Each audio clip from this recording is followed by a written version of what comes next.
Aujourd'hui, on va parler de Good Boy. Good Boy est un film réalisé par Jane Kumtizki,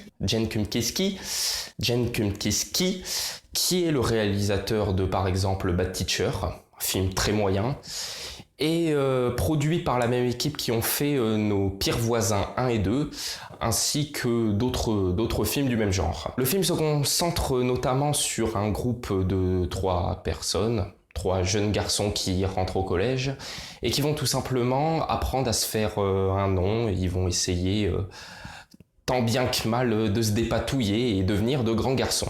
Vous avez sans doute entendu parler de ce film, notamment grâce à cette bande-annonce dans lequel on voit un des producteurs du film, qui était d'ailleurs un des acteurs de Nos Pires Voisins 2, qui a d'ailleurs bande-annonce très drôle, soit dit en passant, où il dit qu'ils peuvent pas regarder leur propre film, et donc la bande-annonce de leur propre film, parce que c'est trop violent et c'est trop hardcore. Bon, ça c'était sympa et c'était un bon coup de pub. Le film, c'est un film pour adolescents et jeunes adultes d'un point de vue d'enfant. Ça peut poser des soucis, notamment par la non-compréhension de certains trucs, alors attendez-vous à voir des blagues graveleuses, énormément de sextoys, etc. Bref. Globalement, les acteurs sont très sympas. Bon, après, je l'ai vu en VF, alors je ne saurais dire. Mais pour être honnête, je trouve pas qu'il soit extraordinaire non plus. Rien de très farouche. Mais on sent que certains pourraient avoir du potentiel, notamment celui qui joue Lucas, par exemple, Jacob Tremblay, qui lui pourrait avoir du potentiel. L'avenir nous le dira.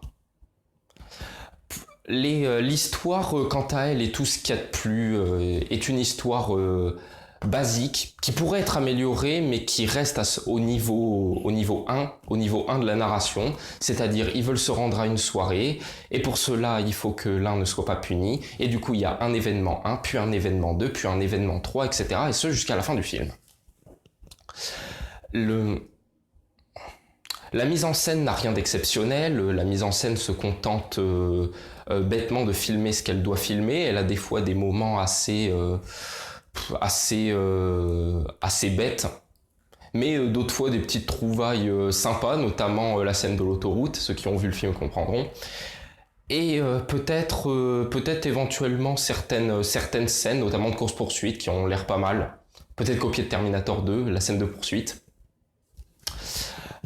Si vous êtes fan de Nos Pires Voisins 1 et 2, vous allez adorer le film. Bon, moi je les avais trouvés très bof, du coup forcément j'ai trouvé le film actuel également très moyen. Mais vous allez passer un bon moment, ça c'est sûr. Comme je le disais, ce film joue beaucoup sur le fait que on connaît des choses, notamment de la vie, etc., que ces jeunes gens ne connaissent pas. Et tout le comique du film va reposer là-dessus, sur des situations qui nous semblent hardcore, ou des situations typiques d'adultes, mais vécues par des enfants. Et tout le décalage repose là-dessus.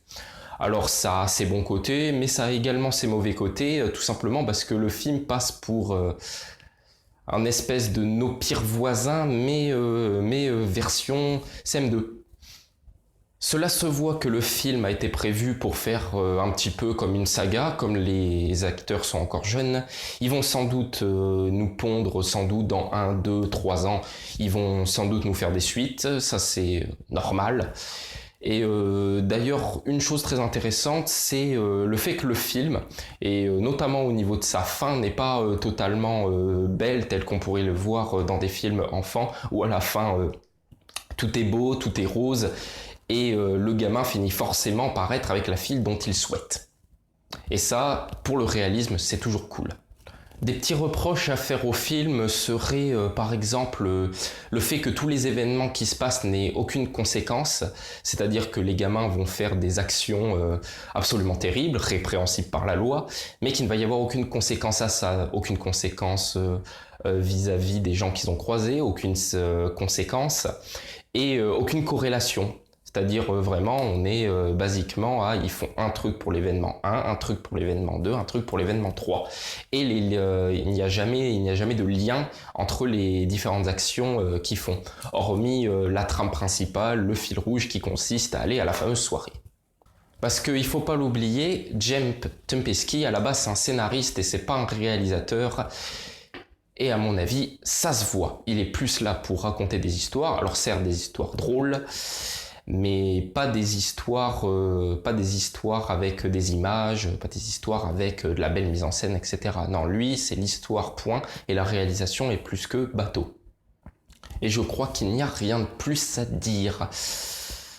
En tout cas, merci d'avoir suivi cette petite critique. J'espère qu'on se reverra très bientôt. Ciao!